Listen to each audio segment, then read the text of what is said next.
of the Minnesota Senate Subcommittee on Veterans for March 17th, 2025 is now in session.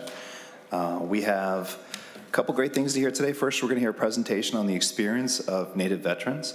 And we got some folks to share some stories today, which I think will be fascinating. And then we'll talk about a related bill, Senate File 2259. Senator Kunesh has a bill that would provide for some commemoration of the people that we're talking about today. So let's get started. If Mr. Alkire, if you could please come up here and state your full name for the record and commence your presentation when you're ready.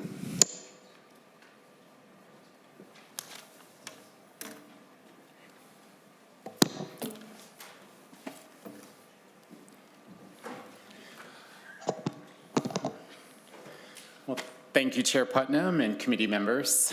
Thank you for the opportunity to lend support to SF 2259, the Native American Veterans Memorial. My name is Brandon Alkire. I'm the Legislative Director for the Minnesota Indian Affairs Council and a United States Navy veteran.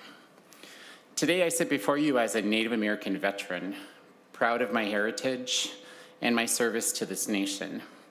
Like so many of my brothers and sisters in arms, I answered the call to defend the very land our ancestors walked for generations. But too often our stories remain untold. The challenges and sacrifices Native American veterans are often looked in the grand narrative of history. Though my story is not extraordinary, it's worth noting that Native American veterans have served in the military at higher rates than any other ethnic group. In fact, Native Americans serve at a rate of 19% per capita, compared to the national average of 14% for all ethnic groups. Our people have fought in every major conflict in this nation's history, not for recognition or wealth, but because of an inherent duty to protect our people, our homeland, and the culture. For centuries, Native American warriors have been guided by the principles of honor, courage, and commitment, yet our service has not always been met with recognition. It's time to change that. It's time to ensure that the future generations see a monument that tells our story, a monument that stands as a testament to the strength, courage, and patriotism of our people. This is not just about honoring the past. It is about ensuring that young Native Americans see their ancestors remembered with dignity so that they may feel pride in their heritage and their contributions. It's about acknowledging that our warriors have always fought, not just for our tribal nations, but for the United States of America. That is why I come before you today in support of this legislation to establish a monument that will forever honor the bravery, sacrifice, and resilience of Native American warriors who currently or who have served in the U.S. Armed Forces. I urge you all to support this legislation, support this monument, support the legacy of Native American veterans. Let us ensure that our sacrifices are never forgotten, but instead immortalized for generations to come. Thank you. Thank you, Mr. Alkire. Our next testifier is online, I believe. Mr. Dion, if you could, please unmute your microphone, turn on your camera, state your full name for the record, and commence your testimony when you're ready.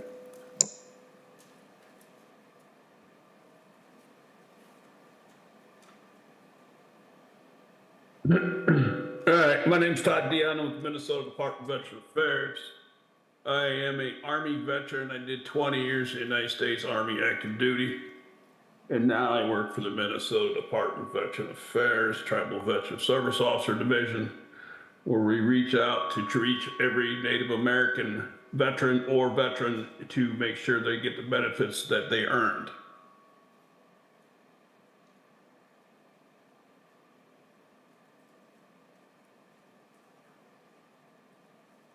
I really wasn't briefed on what I was supposed to be speaking, so you have to bear with me. No problem, Mr. Dion. We're really just sort of looking for perhaps a description of the experience of the Native veteran or experiences that you've seen in your work as a CVSO or as a VSO, working with folks. If there's any stories you want to tell or experiences you'd like to share. Well, I mean, it's the big word of trust.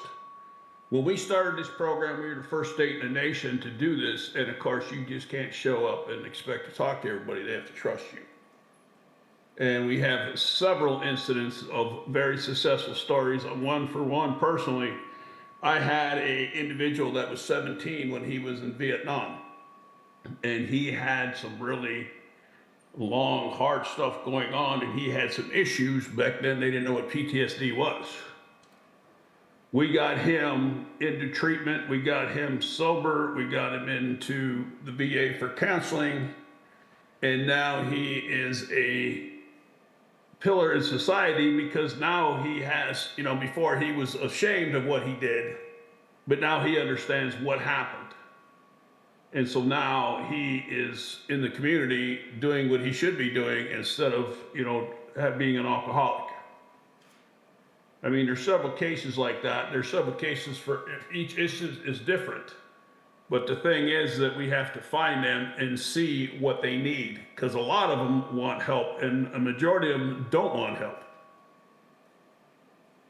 But we have to get them into the VA to make sure that they're okay. Thank you, Mr. Dion. We do have one more testifier, so I think maybe we hear this next testifier. Mr. Dion, if you would stick around, because we might have some questions or future conversation. Okay. If you wouldn't mind. But let's ask Mr. Eugene Standing Cloud. If you would please state your full name for the record and tell us a little bit what you want to say. Good afternoon, committee.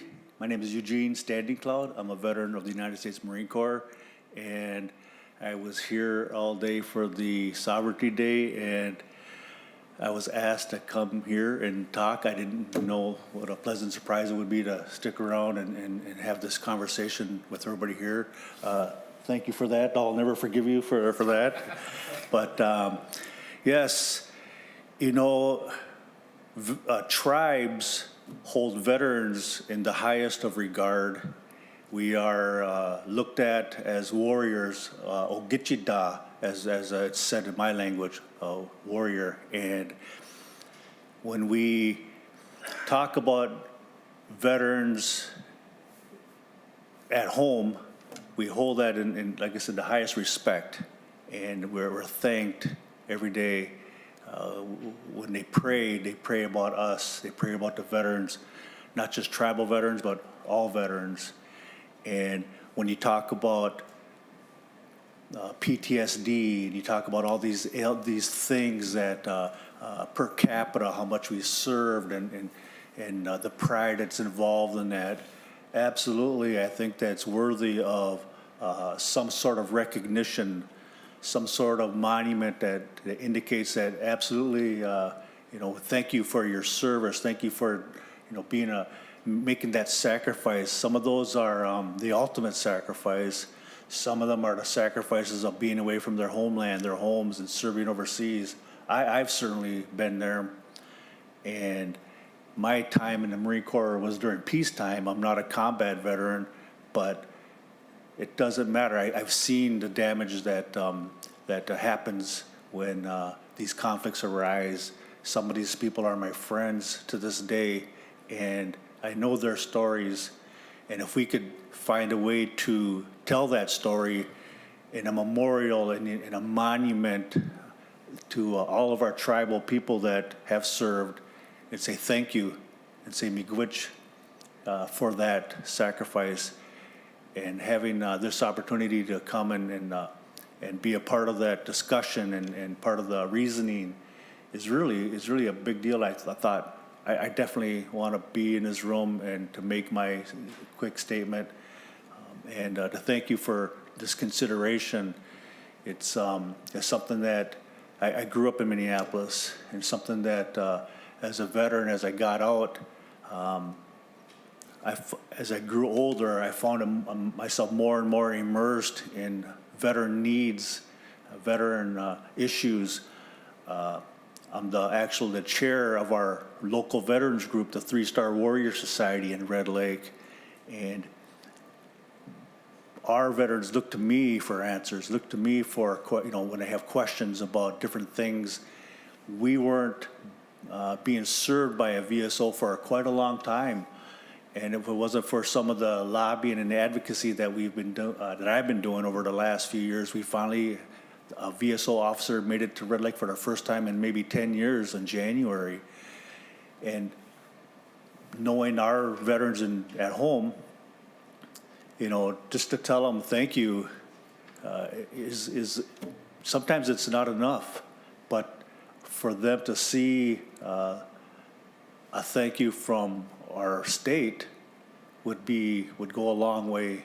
So I believe that you know, by passing this and putting this through and making it happen and making it a reality would be huge. And I'm thankful to be able to mention and say that and lobby for that. Thank you.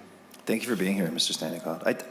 I met you up in Red Lake last summer, didn't I, when we visited? I'm sure we have. I know there's a couple recognizable faces there, and I do sit on the Red Lake Nation Tribal Council as well, too. So yes. Thanks for being here and for sharing your story. I appreciate it. Thank you. Members, we do have an opportunity here to either ask questions of our testifiers, perhaps, maybe if anyone has questions or comments they'd like to ask of the folks we've talked to. We will presently then hear a description of a way to honor the stories and experiences we've just heard about when Senator Kunesh tells us a little bit about a bill that would do so. But in the meantime, members, do we have questions or comments for any of our testifiers? Seeing none, Senator Kunesh, if you could, please tell us a little bit about Senate File 2259. I think we're sort of supposed to go that way, Senator Kunesh.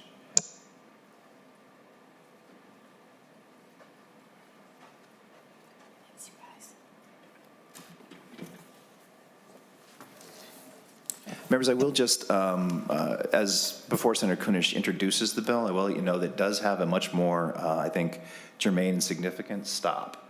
Our intention here is to move it towards state and local government. That's our goal for the day today. And there are some details that I'm sure will be worked out in that space or before that point. So Senator Kunesh, if you could, please do the bill. Thank you.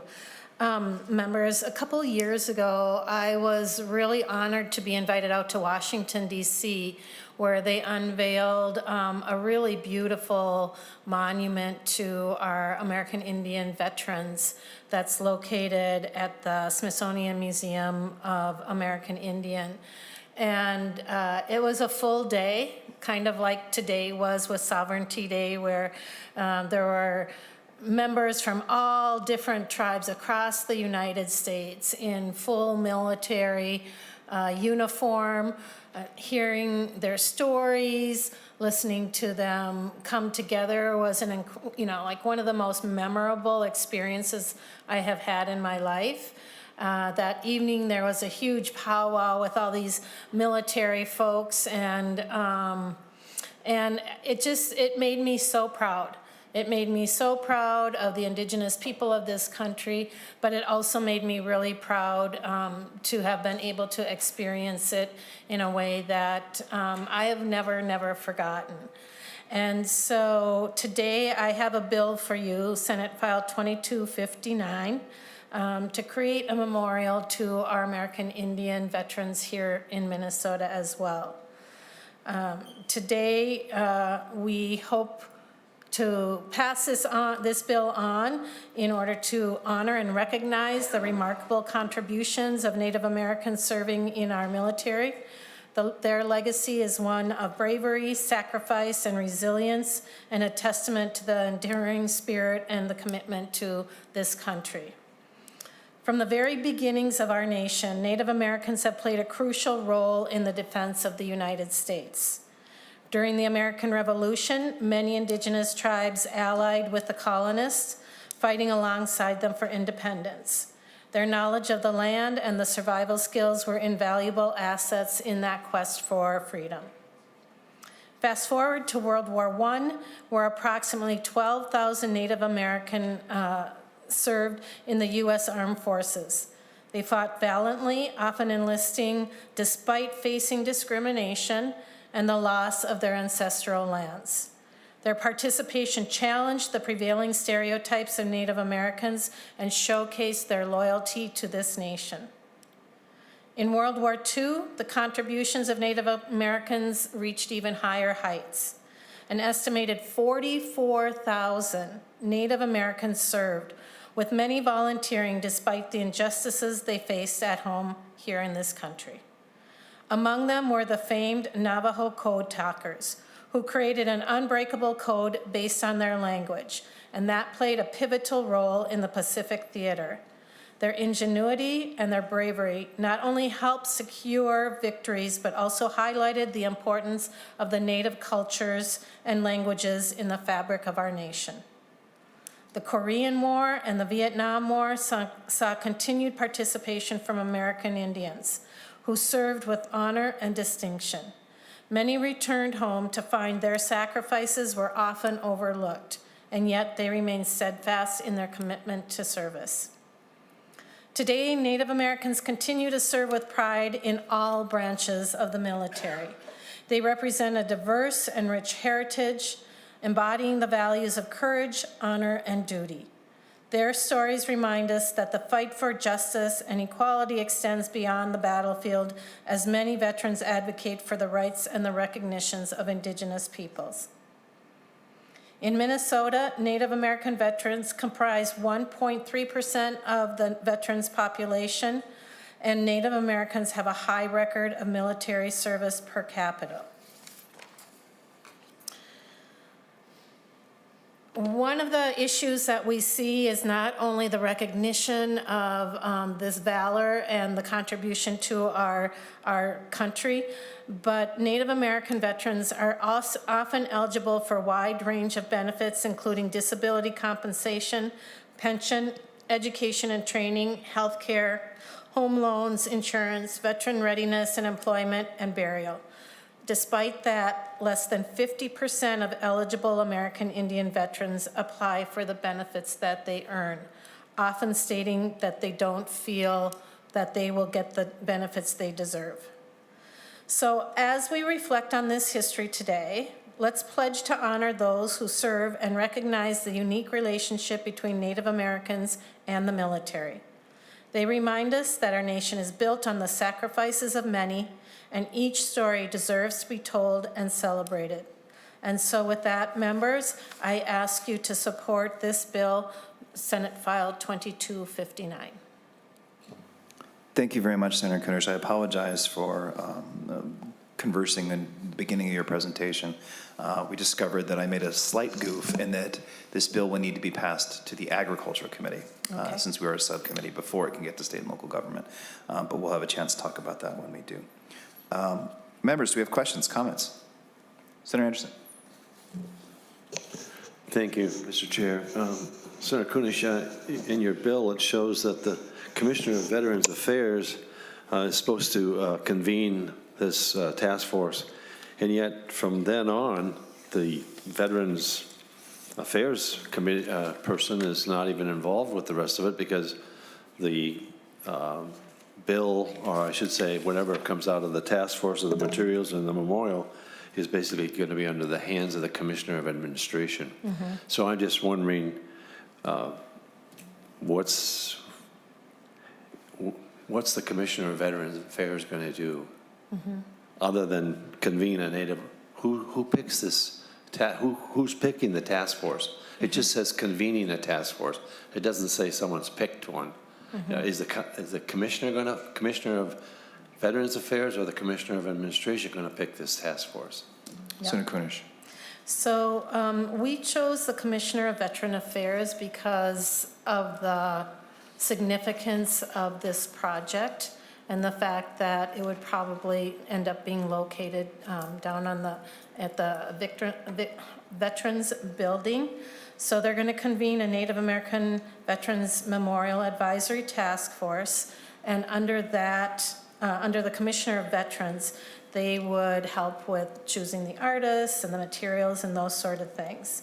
And then that advisory task force would then go on to do that work, and after the completion of the Native American design and materials and that sort of thing, then the Commissioner of Administration takes over, and they will facilitate the request for the artist, and go on from there to do all the technical stuff.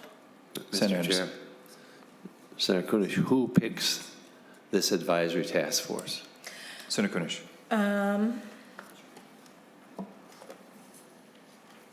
The task, that would be the Commissioner of Veterans Affairs. But it doesn't say Senator. that. Senator Kunesh. Convene a Native American Veterans Memorial. The Commissioner of Veterans Affairs on line 1.12, the Commissioner of Veterans Affairs must convene a Native American Memorial Advisory Task Force. And that would be the person that would choose the members, the 13 members on the task force. And if that needs to be more explicit, we can do that. Well, it seems like it should be a little bit more exclusive, but, so on 1.16, it says the task force may be compensated. Who makes that decision to compensate or not compensate? Senator Kunesh. So that would probably come under the establishment of the task force through the Commissioner of Veteran Affairs. And Mr. Chair, will that money then come out of the Department of Veterans Affairs to compensate them? I believe in section 15.059, it's all set up and established how members of task forces that serve on task force across the state are able to receive that compensation. And if any of our nonpartisan want to explain that, that would be fine. So, Mr. Chair, then the money then will come out of the Department of Administration rather than Veterans, out of the Veterans Committee or the Ag Committee. Mr. Watson, do you have insight you'd like to share?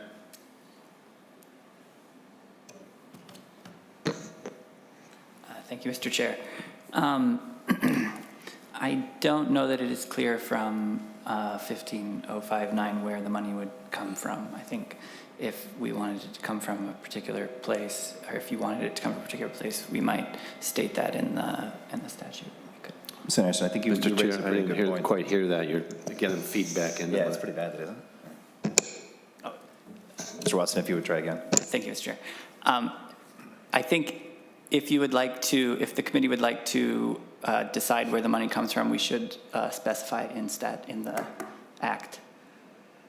So, Mr. Chair, I'd prefer it come out of the Department of Administration than out of the Veterans Committee. I would too, Senator Anderson. I think that makes sense. So this would be something that we could work on as the bill moves forward. Sure. Being a little bit more explicit about that source and perhaps making sure it's not us. That would be wise. Senator Mr. Chair, thank you. It says here that the Commissioner of Administration must convene the first meeting, that's on the second page, by October 15th in 2025. And then, and it says earlier that the task force may make an artist selection. It doesn't say it has to. It just says may make an artist selection. What happens if they don't make an artist selection? Does the Department of Administration then make the artist selection for this memorial? Senator Kunesh. I had never taken that into consideration. I am going to assume that they will make one, or if they need more time, I think there's always an option to extend that time. Well, we're assuming here, and I know what happens when you assume, but I would make that may a must. Task force must make an artist selection.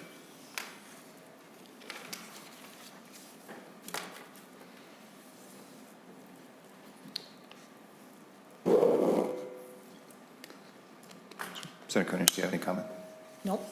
Senator Anderson, I move that we good? as an amendment. Oh, it's an amendment.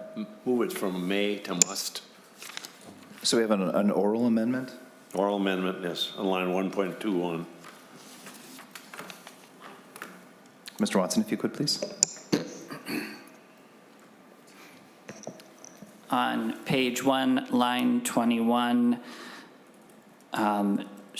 delete may and insert must. Senator Kunesh, do you have a response or characterization of your attitude towards the amendment? No, but I'll accept that amendment.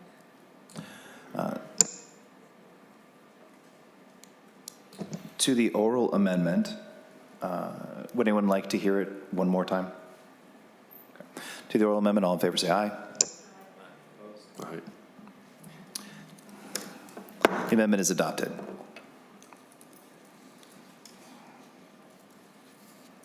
Members, any other comments, questions? Seeing none, Senator Kunesh, do you have a closing statement you'd like to make?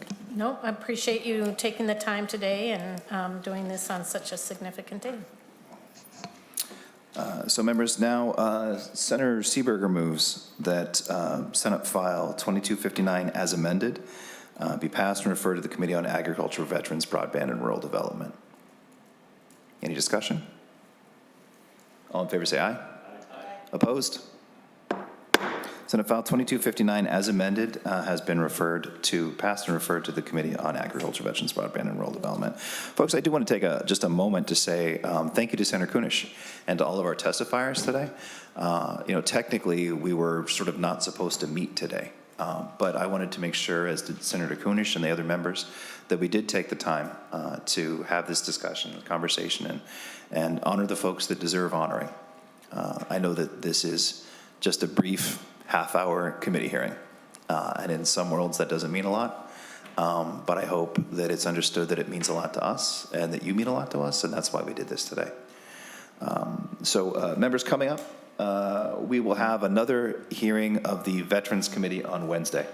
We go back and forth some days. Well, today we will meet as Veterans Committee again on this upcoming Wednesday and hear some of our final bills in the Veterans jurisdiction. Senator Anderson? Mr. Chair, I see that there's a committee hearing also going to be for Friday from 10:30 until 2 o'clock.